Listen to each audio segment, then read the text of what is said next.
Algumas questões do trabalho de massas do partido. Camaradas, não pretendo fazer um informe de orientação. Apenas me limitarei a algumas questões relacionadas com o trabalho de massas do partido. Muito ouvimos falar do trabalho de massas do partido.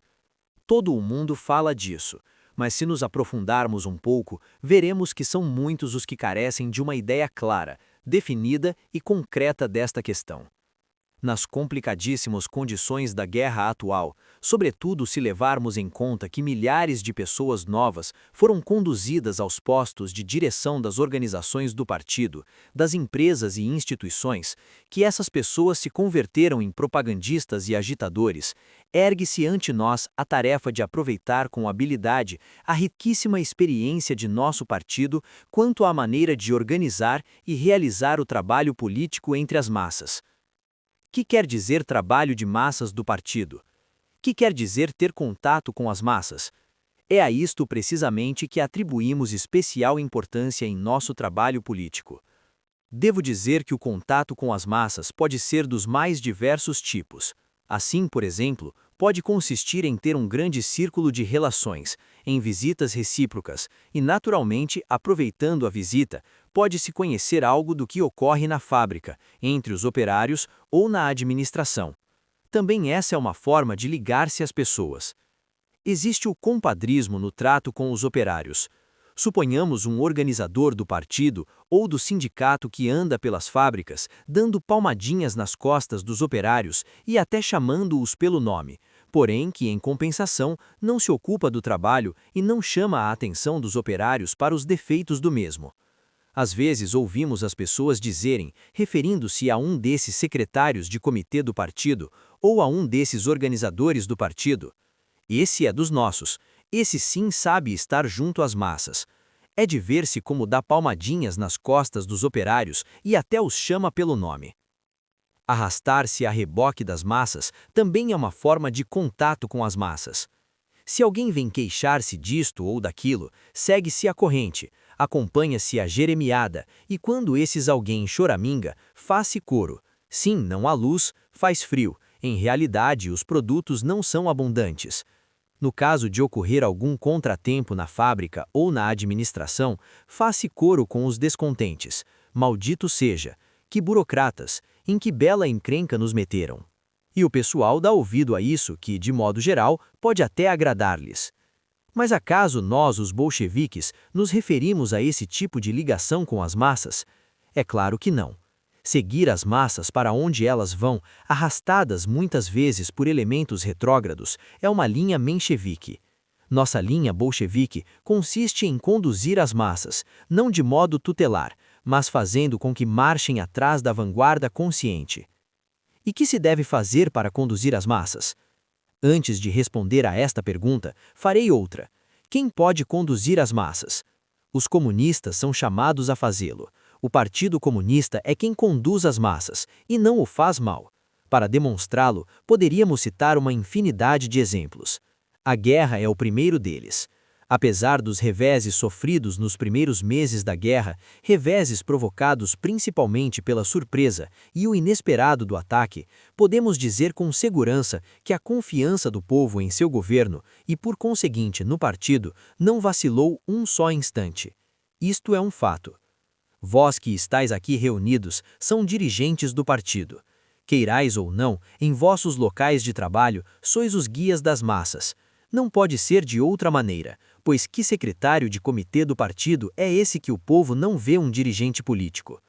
O secretário de comitê do partido é uma das pessoas de mais responsabilidade na empresa, na instituição ou no distrito. Porém, que condições deve reunir o secretário de organização do partido para ter verdadeira influência sobre as massas, para que as massas o ouçam e tenham confiança nele? É lógico que o dirigente do partido, o propagandista ou o agitador, deve ser pessoa de ideias, profundamente fiel ao Partido Comunista, deve conhecer, embora somente a largos traços, a história de nosso partido e compreender as tarefas que o partido levanta ante a classe operária, ante o povo. O nível político do dirigente do partido, do propagandista ou do agitador não deve ser inferior, em qualquer caso, aos demais, tampouco lhe faria mal certa cultura geral. Qual deve ser, pois, a atitude do dirigente do partido perante as massas? Primeiro, baseando-me nos muitos anos de prática que tenho, entendo ser necessário que o dirigente do partido não seja uma pessoa arrogante ou vaidosa. Se em vossas conversas com os operários ou com os militantes de base dais a entender, mesmo que seja só por um gesto, pela entonação, através de uma frase sem importância e aparentemente casual, que vos considerais mais inteligentes que eles, que sabem mais que eles, neste caso estáis perdidos. Os operários, e em geral qualquer pessoa simples, não estimam os vaidosos, não fazem caso deles e no momento oportuno falam sentir com bastante dureza. Por isso, sobretudo os comunistas não devem ser arrogantes ou vaidosos e não devem esquecer as palavras pronunciadas pelo camarada Stalin na Conferência dos Stakhanovstes, celebrada em novembro de 1935. Conseguinte, nós, dirigentes do partido e do governo, devemos não só instruir os operários, mas também aprender com eles. Que vós que estáis aqui reunidos, aprendestes aqui dos nossos dirigentes do governo, não o negarei, mas tampouco se pode negar que nós, dirigentes do governo, aprendemos muito de vós, dos Stakhanovstes, dos membros desta conferência. Pois bem, camaradas, obrigado pela lição, muito obrigado. Assim, chegamos à conclusão de que o agitador deve ser modesto. Sobretudo, o dirigente do partido deve possuir esta qualidade, o secretário de organização do partido, que goza, por assim dizer, de um poder administrativo no partido. Se quiser gozar do carinho dos operários, procurará ser modesto, evitará a vaidade. É justo o que digo? Vozes, é justo. Quem quiser ser dirigente deve prestar atenção à sua própria conduta. Segundo, é errado o propagandista ou o dirigente adotarem tom doutorial no trato com as massas? Certamente já percebestes que se toma desagradável ouvir um orador quando ele não faz mais do que dizer: é preciso fazer isto e aquilo, devemos, temos a obrigação, etc. Quando escrevo um artigo e o fio de minhas ideias exige um é preciso fazer, isto é desagradável até para mim e trato de substituir essa expressão por outra. Muito diferente é o caso em que a ideia, o apelo ou o convite se exprimem mediante um raciocínio, uma análise, demonstrando a necessidade de tal ou qual medida. A pessoa pode dirigir-se a seu auditório como se pedisse um conselho. Que vos parece se fizéssemos a coisa desta forma? Parece-me que seria melhor resolver a questão desta maneira. Neste caso, eu procederia assim. Então, o povo reagirá de maneira diferente. Referimo-nos, no caso presente, às intervenções em assembleias pouco numerosas, em reuniões de produção ou durante alguma palestra. Naturalmente, nos comícios assistidos por milhares de pessoas, a forma de intervir deve ser diferente. Neste caso, a frase deve ser breve, de perfil bem definido. Aqui é difícil recorrer à forma dialogada. Ao contrário, em vosso trabalho diário, o de que necessitais com mais frequência é provocar a discussão, fazer falar os operários, e nesse caso a forma, que vos parece? Qual é a vossa opinião? Será a mais aceitável. É muito importante animar as pessoas a intervirem, fazer com que exponham suas opiniões, estabelecendo o intercâmbio com os demais. Nesse caso, a reunião transcorrerá animadamente, os operários intervirão com prazer e a utilidade da reunião será indiscutível. Pois às vezes costuma acontecer como antigamente nas ladainhas. O pregador diz a sua parte, o auditório também diz o que lhe cabe e, terminado o tempo previsto, cada qual segue seu caminho.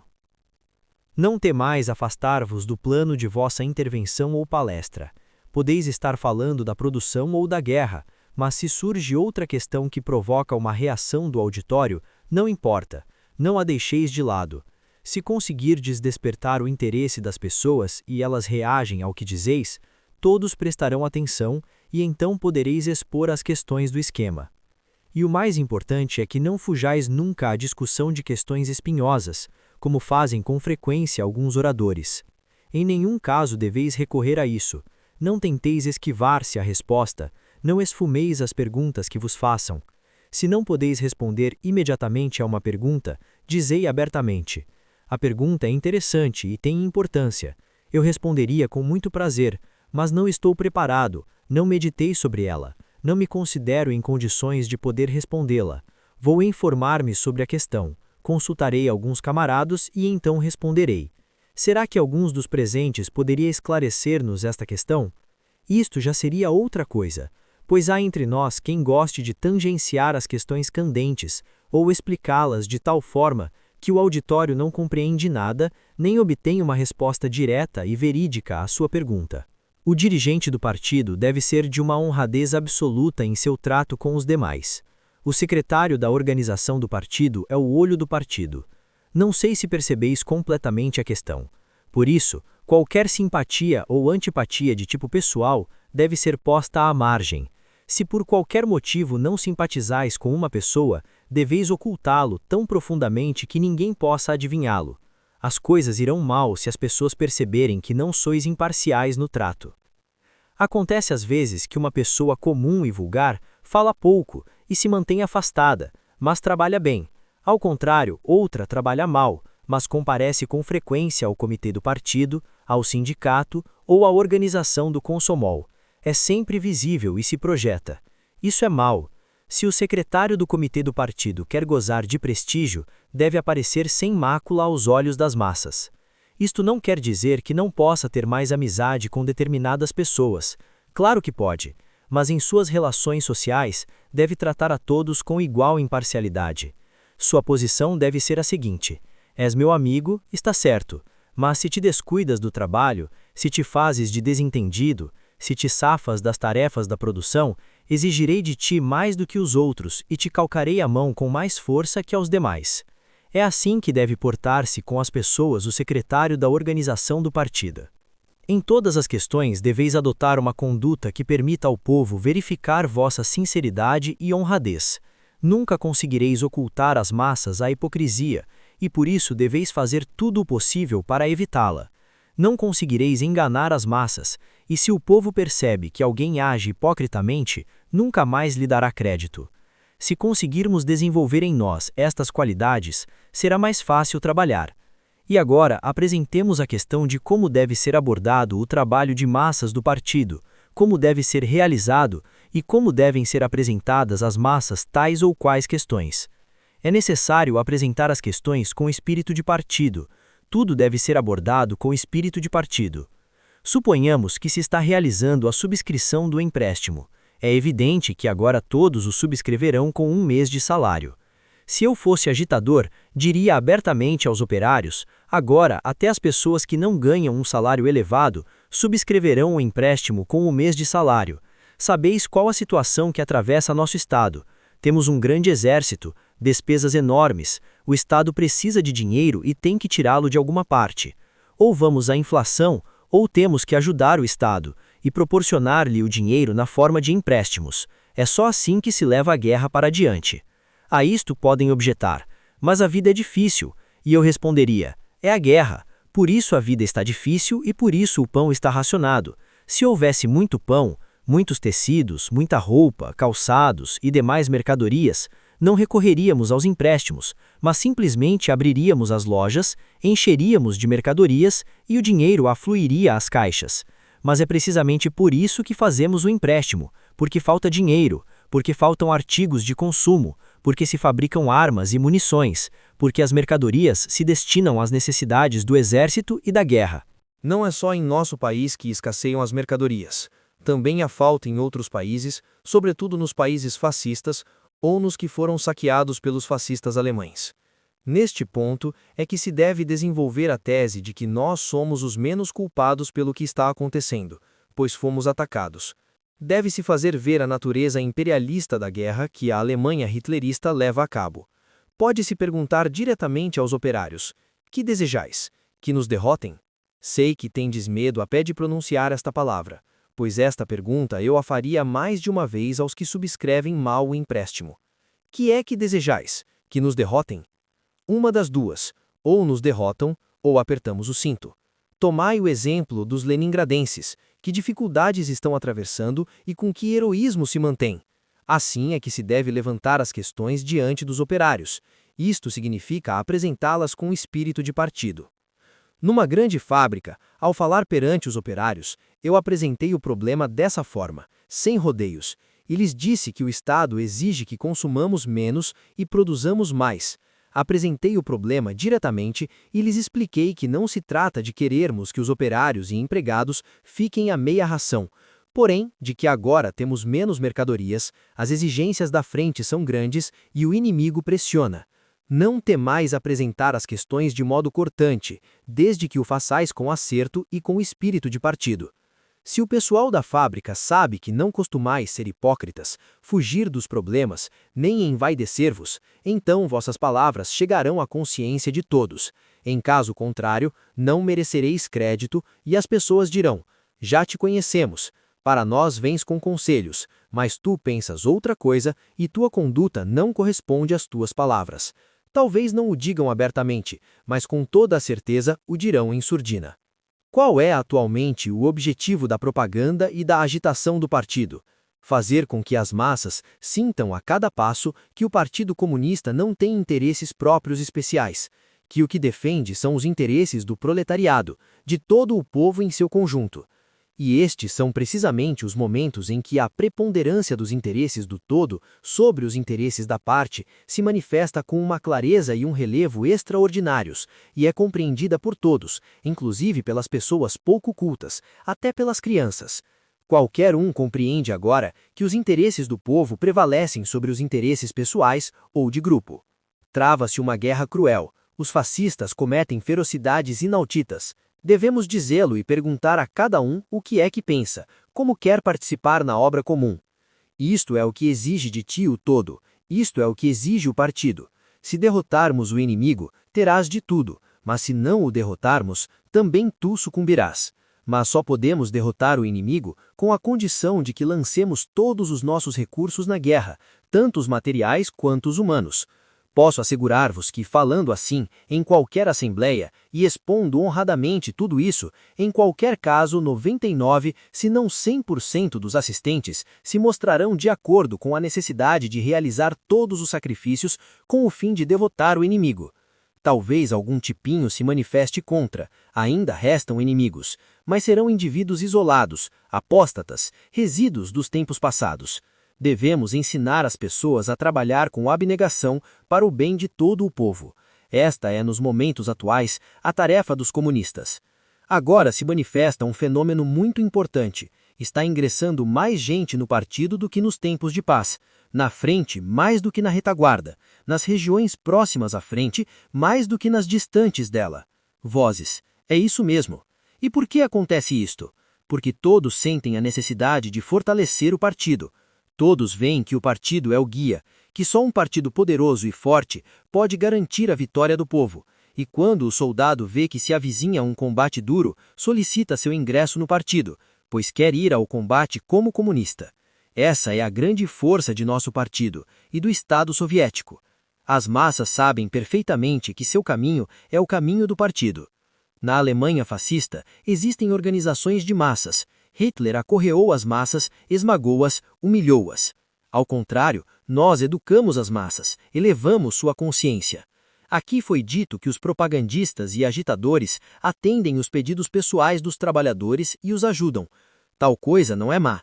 Devo dizer-vos que, quando se pode ajudar as pessoas em alguma coisa e se presta esta ajuda, é bom, é uma boa qualidade, e o êxito é maior entre as mulheres do que entre os homens. Mas também aqui é necessário explicar a relação existente entre os pedidos pessoais e as nossas tarefas comuns.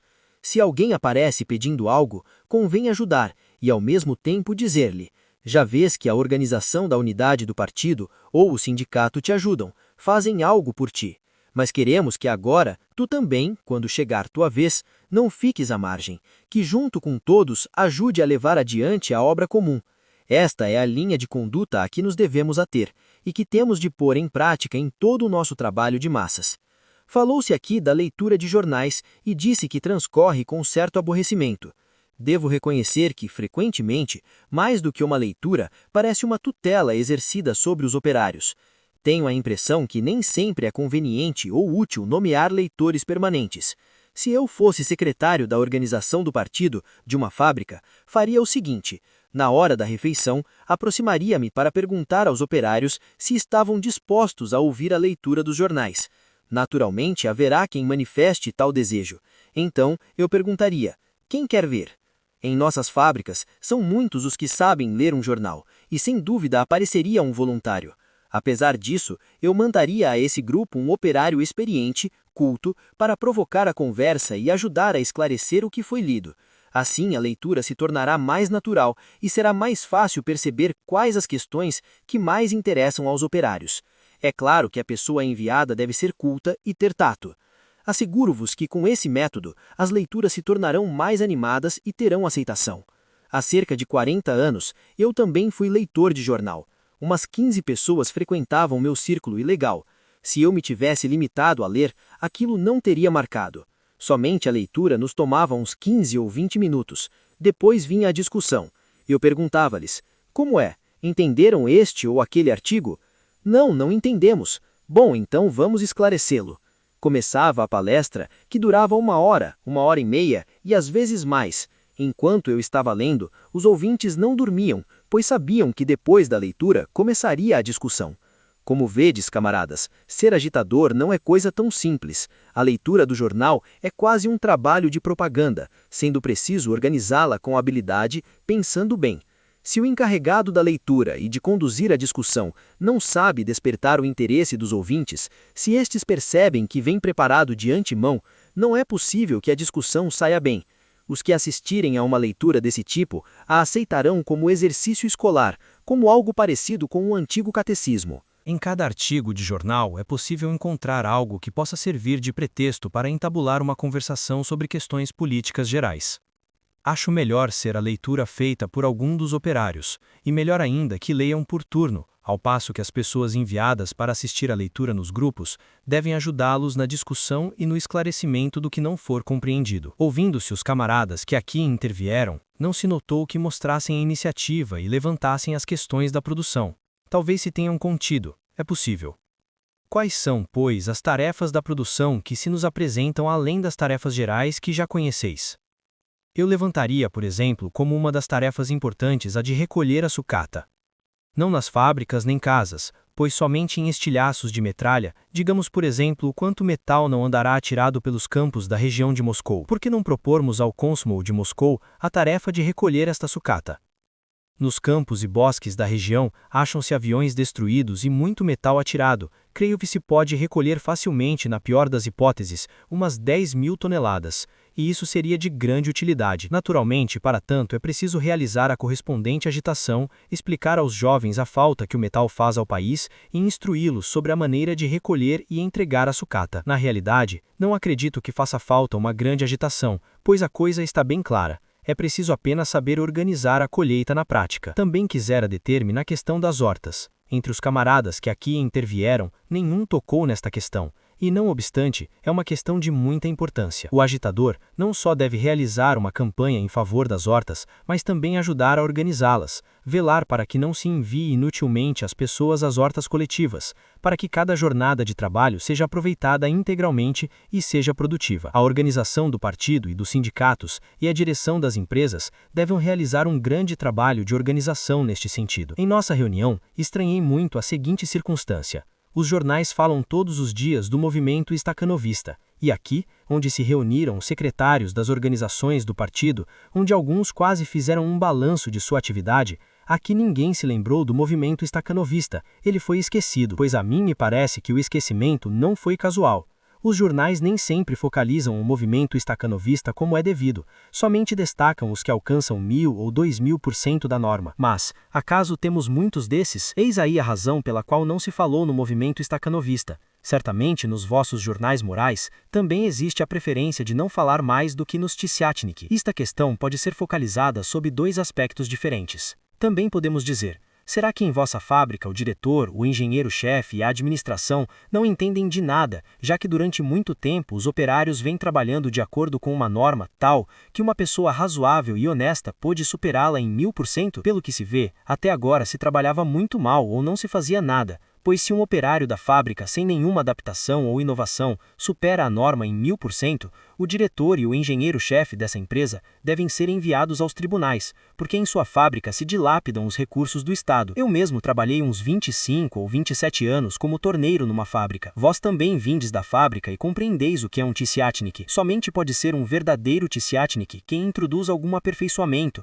alguma melhora técnica no processo de trabalho. Suponhamos, por exemplo, que antes os botões eram pregados à mão e agora vocês o fazem à máquina. Naturalmente, a produtividade deve aumentar de muitas vezes.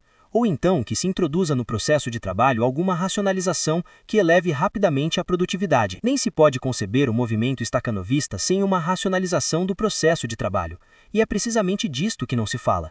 É isto que não se mostra. Ao falar dos Tissiatnik, deve-se dizer que tal trabalhador em tal fábrica propôs uma racionalização eficaz, que deu tais e tais resultados na produção. É muito mais importante dizer como se conseguiu aquele resultado do que repetir sem parar a palavra Tissiatnik. E na fábrica, todos devem estar atentos a cada inovação, e que esta inovação vá penetrando em todas as demais empresas.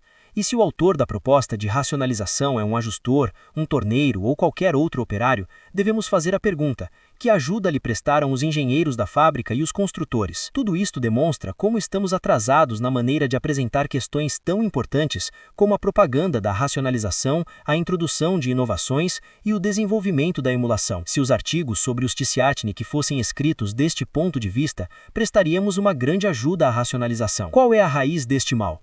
O mal reside em que nos esquecemos do operário médio, do operário comum, do tipo corrente. Dizei-me, por exemplo, se todos os operários que agora não cumprem a norma começassem a cumpri-la, em quanto aumentaria a produção? Vozes, em 10, 15, 200%. Aí está. Pois bem, se conseguíssemos elevar a produtividade do trabalho de todos os operários, precisamente de todos, somente em 10%, quantos benefícios obteríamos? Como isso faria subir a produção industrial? Mas é mais difícil consegui-lo do que estabelecer alguns recordes isolados. Fazer algum pequeno invento ou introduzir alguma racionalização no processo de trabalho são coisas importantes, mas não é tudo, nem sequer é o mais difícil. Assim, por exemplo, num torno trabalhando à mão, pode-se fazer a rosca de 20 parafusos, enquanto num torno automático se podem fazer 5.000. Mas isso ainda não resolve a questão.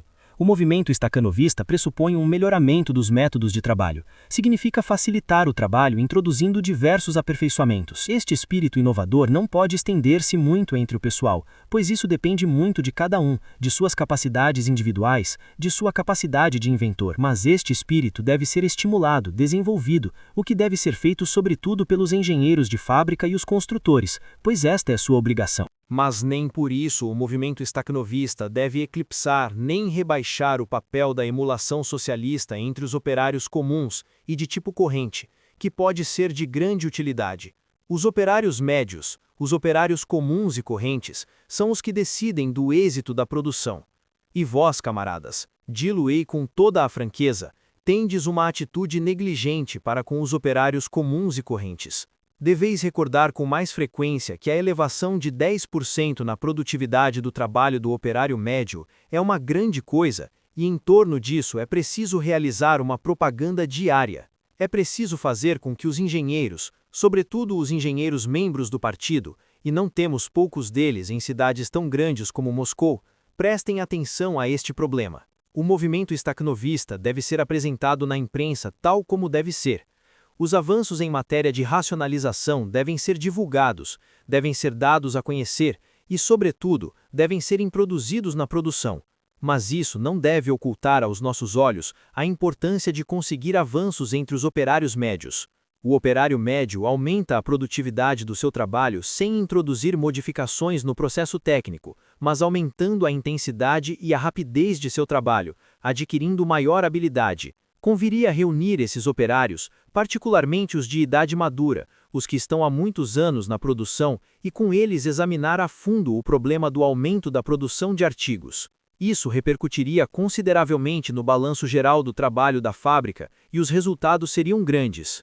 Aconselho-vos insistentemente a que presteis mais atenção aos operários médios, que os destaqueis, que apresenteis seus trabalhos nos jornais murais.